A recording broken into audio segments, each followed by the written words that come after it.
So, I want to talk a little bit about, because at the end of the game, I got some questions about going for two. And I kind of want to talk about that specific situation.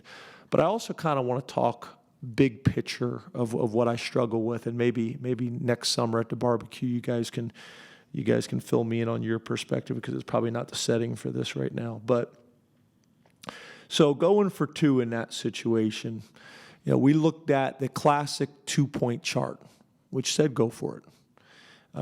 We used our analytics stuff, which said go for it. We decided to go for it partly because we're on the road, not playing as well as we thought we should be at the time. And if we picked up the 2-point conversion, it increased our chances and put us in a better situation. If we didn't pick it up, we still were going to have to overcome those points at some point. At the end of the day, here's the thing I struggle with. A lot of these decisions are not clear-cut. There's some that are, but there's a lot that are not clear-cut. It's a gut feel.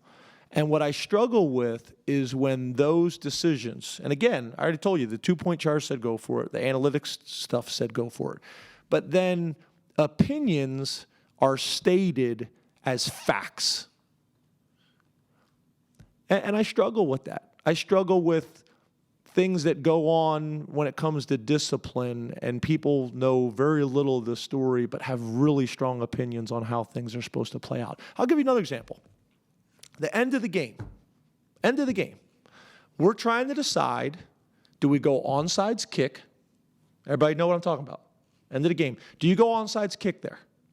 Or do you kick it deep, hold them, and burn your timeouts? Right?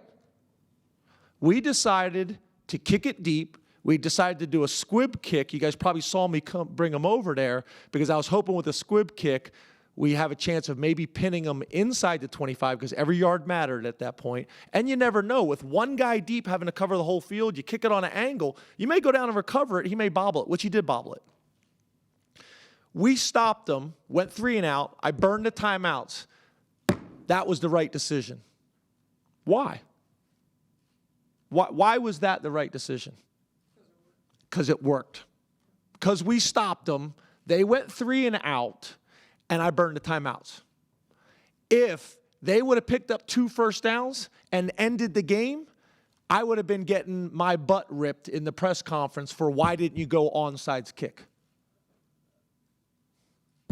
You're missing my point. My point is sometimes the decisions are clear-cut, and I get it. And I make mistakes. A lot of people make mistakes. But when things are gray, and things are stated as facts, I struggle with that. When I see people criticizing decisions on discipline, and I'm not just talking about my program, and you don't have all the facts, that I just struggle with things being stated as facts when they're not. They're opinions. And a lot of times it's based on how it plays out. If I went for 2 early in the game and we picked up the 2, it's a great decision. We threw a screen. We had 3 guys. They had 2. If we run inside and score, we get 2. It's a great situation. So I'm not saying I'm always right, but it's easy after the fact to say that was a bad decision when we don't execute. Now, at the end of the day, I'll be the first one to admit, I'm ultimately responsible for making sure that we execute the decision. So I don't want you to misinterpret what I'm saying. I'm still responsible for all of it, and I'll take it. But I will tell you, that's where my frustration comes from sometimes. And doing this for 24 years, that's the hard part. Once again, you disagree with me, and you're more than welcome to. I'm stating my opinion on how I kind of see it. So I appreciate you guys listening to me and let me vent for a few minutes, but it is on to Indiana, and I'll look forward to not answering any more questions about last week in Minnesota.